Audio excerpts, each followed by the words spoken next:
bagong taon sa bagong Pilipinas ay bago at mga napapanahong progreso ang mga magaganap sa Philippine National Police Academy. May mga bagong mukha din at mas dekalidad ang bubuo ng PNPA Corps of Professors. At PNP Ethics Day pinaghandaan ng Philippine National Police Academy. Halina't panoorin ang ika-25 linggo ng Weekline. Ika-29 ng Desyembre taong 2025, Lunes, maagang sinimula ng ating Game Changer General ang ilang mga administratibong gawain sa kanyang opisina.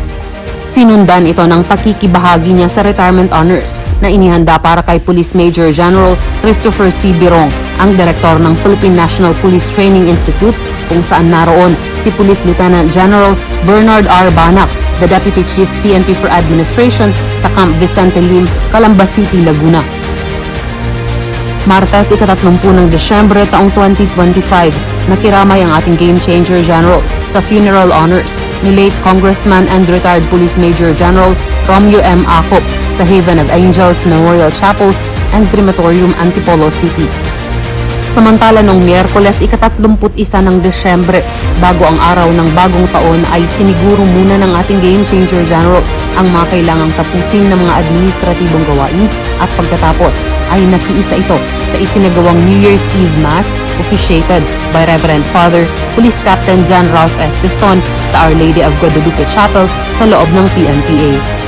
Huwebes, unang araw ng Enero taong kasalukuyan, nakiisa si Police Brigadier General Dizon sa mga bisita sa Academy dahil naroon ang mga pamilya ng PNPA Sidlak Dayo Class of 2029.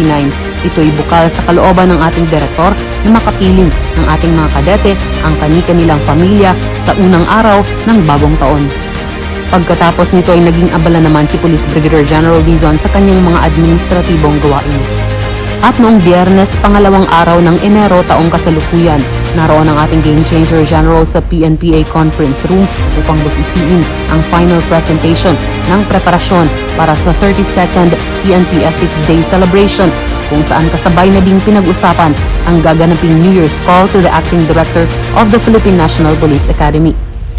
Pagkatapos ng nasambit na pagpupulong ay pinaunlakan ng ating Game Changer General ang ilang panauhin sa kanyang tanggapan na may kani-kanyang pakay sa ating direktor at sa mga serbisyo ng Academy. Nagtapos ang araw na ito para sa ating direktor ng ilang mga administratibong gawain. At noong Linggo, ika-4 ng Enero, nakibahaging muli ang ating Game Changer General sa Sagradong Misa sa Our Lady of Guadalupe Chapel, Camp General Mariano N. Castañeda, Silang, Cavite. Isang manigong bagong taon sa lahat. Ito ang transparent service ng ating Game Changer General. Basta't kay Police Brigadier General Andre Perez Dizon, serbisyo ay damang-dama. Serbisyo ay uunahin ka at ipapatupad ang serbisyong APD, approachable, presentable, and dependable police force.